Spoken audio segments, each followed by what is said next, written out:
Embarquez pour la Lune, avec First Man, le nouveau film de Damien Chazelle, et avec 3h56, une série originale Europe 1. Mes parents étaient partis se coucher parce que ça traînait tellement. Et puis enfin, voilà, on avait l'image en direct où il se passait rien. Et le rien, ça a duré encore des heures. I believe that this nation should commit itself, landing a man on the moon and returning him safely to the earth. Ignition sequence start. 3h56.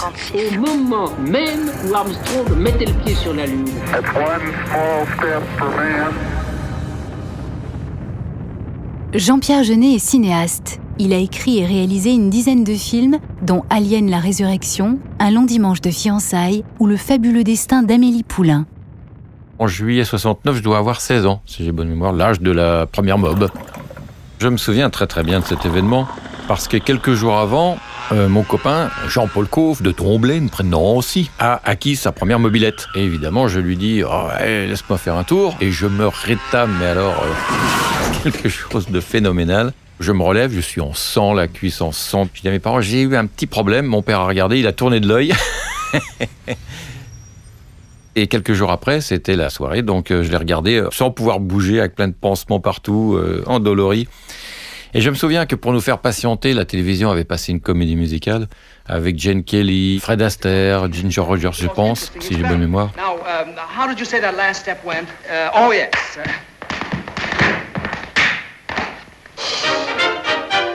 Mes parents étaient partis se coucher parce que ça traînait tellement. Et moi, je marchais dans le salon pour pas m'endormir, mais je vais tenir pour pouvoir leur dire que je l'ai vu, j'ai pas lâché. Et puis enfin, voilà, on avait l'image en direct de ce lemme posé où il se passait rien. Et le rien, ça a duré encore des heures.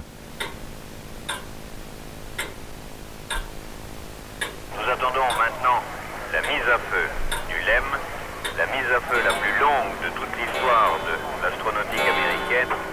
Quand je dis qu'il n'y a rien à voir, c'est-à-dire que l'image était tellement mal définie, c'était du noir et blanc tout flou, comme une vieille VHS toute pourrie. Et puis on avait du mal à se rendre compte de ce qu'on voyait, en fait. C'était une partie de la jambe du LEM. Et puis même après, quand l'astronaute a sauté, on voyait pas grand-chose, il y avait pas grand-chose à voir. C'était pas très spectaculaire, non. Après, quand on a vu les belles photos en haute définition des astronautes sur la Lune, c'était autre chose quand même. Il y avait la notion que c'était une chose qui se passait en direct très loin, que c'était quelque chose quand même d'extraordinaire. Et puis il y avait le côté Tintin. Moi, j'étais un tintinophile comme beaucoup. Donc on a marché sur la Lune, ça existait en vrai. Mais la fusée, le LEM était moins jolie que la fusée de RG. Allô, Terre appelle fusée lunaire. Fusée lunaire, répondez. Ici, la fusée lunaire, c'est le professeur Tour de Ceinture là. Nous sommes tous sains et saufs. Tintin se prépare. Il sera le premier à sortir pour fouler le sol lunaire. Alors je me souviens, dans la bande-son de ce genre d'événement, c'est les bip, les espèces de bip qui perçaient l'oreille et qu'on a réutilisé avec Marc Caro quand on a fait le bunker de la dernière Rafale, un court-métrage de 26 minutes où on avait fabriqué une espèce de tank et on avait mis dans la bande-son les bips qui venaient de la NASA. Donc oui, c'est un son qui était très très marquant, les petits bip incessants. J'ai souvenir aussi du moment où la première fois un Apollo est passé derrière la Lune, c'est-à-dire qu'il y avait un blackout et pendant quelques longues minutes, il n'y avait plus de communication évidemment.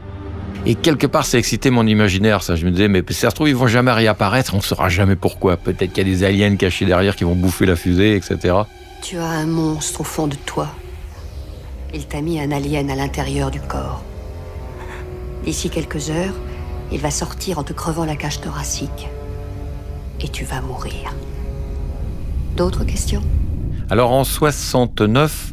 il y avait 2001, l'Odyssée de l'espace qui était sorti, mais je n'avais pas eu la chance de le voir. Il a fallu que j'attende 1974, je crois. Quand je suis arrivé à Paris, c'est un des tout premiers films que j'étais voir, au studio Contrescarpe sur un écran minuscule. Open the pod bay doors, Hal. I'm sorry, Dave. I'm afraid I can't do that. Alors Méliès aussi a fait son voyage dans la Lune, avec la fusée qui arrivait dans l'œil de la Lune. Mais ça, je pense que j'ai découvert ça plus tard, en fait. Il y a eu des restaurations, le court-métrage a été refait, rénové, recoloré, etc. Mais c'est quelque chose que j'ai découvert beaucoup plus tard. J'aurais bien aimé faire un film sur Méliès d'ailleurs. On aurait pu reconstituer le voyage dans la Lune, ou en tout cas le tournage, mais c'est Martin Scorsese qui l'a fait avec Hugo Cabret. What's your name, boy? Hugo.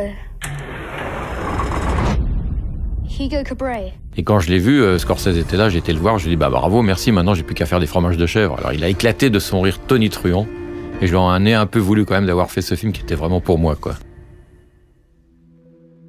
Georges Méliès, mais aussi Fritz Lang, Terry Gilliam, Michael Bay ou Stanley Kubrick. Alors, la Lune est-elle la muse du 7e art ? Des films sur la Lune, très peu.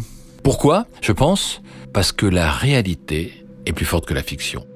Bruno Kras, chroniqueur cinéma.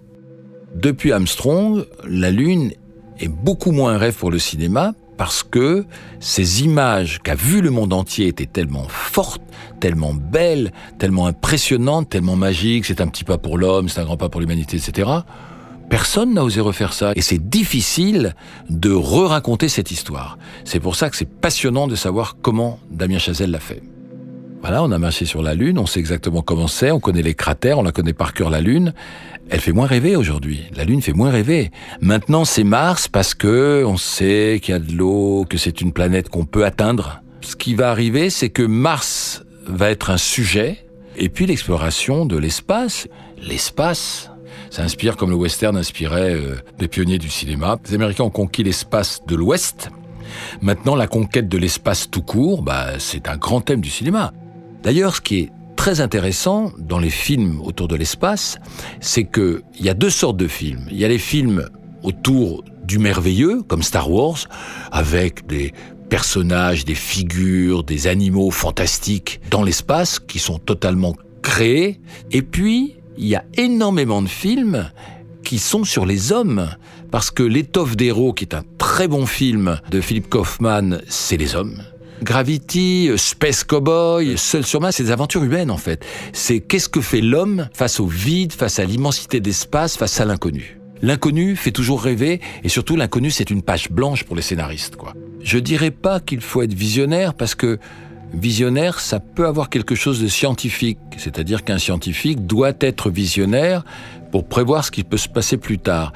Je dirais qu'il faut avoir de l'imagination. Voilà. À partir du moment où quelqu'un utilise l'espace, utilise un homme, une femme dans l'espace, ou un groupe d'hommes dans l'espace, confrontés à eux-mêmes, à la solitude, à une navette en perdition, c'est du cinéma. C'est une histoire, c'est de l'imagination, il y a une progression dramatique. On le voit dans Alien, quand il découvre cette espèce de passager étranger, l'alien. Ce qui plaira toujours au spectateur, c'est l'imagination du metteur en scène ou du scénariste. That's one small step for man, one giant leap for mankind. Un petit pas pour l'homme, un grand pas pour l'humanité. Et vous, Jean-Pierre Jeunet, qu'auriez-vous dit en marchant sur la Lune à la place de Neil Armstrong ? Est-ce que j'aurais une phrase si j'avais été le premier homme sur la Lune ? Moi, je pense que pour la trouver, ils ont bossé 6 mois, les mecs, avec un concours de scénaristes d'Hollywood pour écrire la belle phrase d'Armstrong. 3h56 est une série originale produite par Europe 1 en partenariat avec Universal. Aux commandes, pour vous faire revivre les premiers pas de l'homme sur la Lune, Claire Hazan à la direction éditoriale, Alain Siroux, Jean-Philippe Ballas, Laure d'Autriche et Fanny Rascle pour la série d'entretien, Marco Grunfeld à la production et Olivier VR au mixage. Découvrez l'ensemble de la série sur le site ou l'application Europe 1, sur Apple Podcasts ou sur vos plateformes habituelles d'écoute. Et pour ne rater aucun épisode, abonnez-vous.